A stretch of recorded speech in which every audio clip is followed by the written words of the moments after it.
Mae'r brifddinas yn llawn celf dyddiau yma gyda Gŵyl Caerdydd Gyfoes, ac un o'r prosiectau gath ei comisiynu eleni oedd Hill of Dreams, neu Bryn Breuddwydion, sydd i'w weld ger gwesty'r Angel. Fod Richard James gynt o Gorcys, Angharad Van Rjiswijk gynt o Troubadour ag Andy Fung o Mandi yn ffigurau amlwg yn y sîn gyfarol, mae'r gosodiad yma yn lwyfan i'w talentau gweledol yn ogystal â chlywedol. Technegau gwahanol, ond i gyd yn ymdrin a phlentyndod. Os chi'n dod mewn i gweld y visuals, mae yna lot o thema gweithio gyda llygaid a cilchau fel sy'n edrych mewn fel looking glass neu rhywbeth.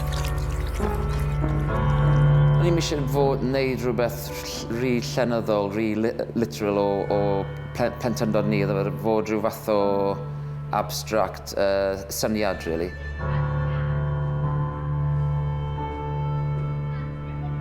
Mae yna rai o atgofion yn eitha romantis neu over-demonised fel teimladau fel na, so dim Disney ffilm yw e. Mae teitl y gosodiad yn dod o lyfr gan awdur o Gaerlion o'r enw Arthur Machen. Yn ogystal â chael ei ysbrydoli gan thema o blentyndod, mae'r llyfr wedi ysbrydoli squat chic y gosodiad. Mae prif cymeriad yn llyfr Hill of Dreams. Pryd mae'n byw yn Llundain, mae'n eitha tlawd a mae'n byw mewn lle sy'n bach yn rundown a stwff. So o'n i eisiau cadw'r lle yma yr un fath o delwedd, really. So yn y gofod yma mae yna doi canvases gan Andy Fung a mae yna 4 speakers. Y syniad yw ti'n cerdded trwy'r gofod yma am swnio eitha wahanol mewn pob step ti'n cerdded trwy. Mae trac sain y gosodiad wedi ei greu gan Richard yn bennaf ac yn cyfuno sawl recordiad mae Rich wedi wneud allan o archif sydd yn mynd yn ôl i'w blentyndod. Nes I dechrau off gwneud syniad am y prosiect, achos oedd tad wedi wneud recordiadau o fi fel plentyn o'r dydd nes I cael ei eni tan I fi fod yn tua 10 mlwydd oed.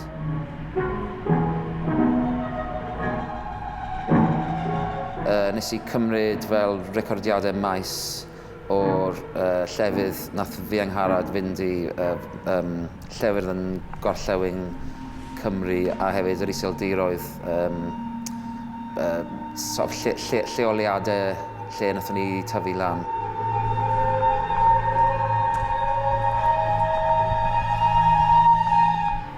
Oedd yn ril bwysig yn I gyd I mynd nôl I lle oedd plentyndod ni, jyst I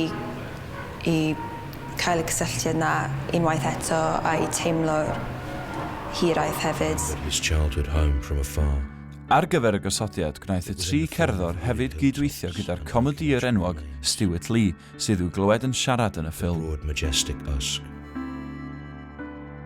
In the Hill of Dreams, the Caerdydd... Pawb yn meddwl bod Stewart Lee just wneud stuff comedy, ond mae'n gwneud llwyth o gwaith creadigol a eitha abstract hefyd. visions of his weirdly... Oedd yn just really neis I gweithio gyda fe, achos mae just yn deall be o'n I eisiau wneud a trio wneud gyda themau yma a oedd yn just bach o fresh air.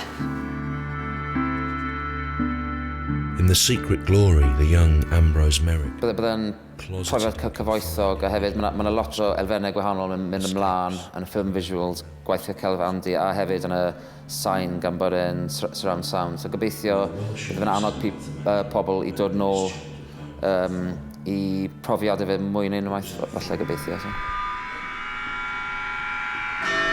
Rydyn ni wedi cael ymatebion eitha da.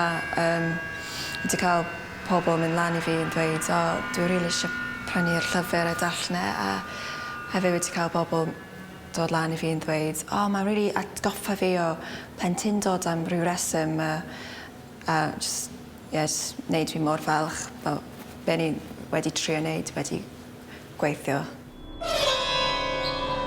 A bydd gosodiad Bryn Breuddwydion Hill of Dreams i'w weld tan y 19 o Dachwedd.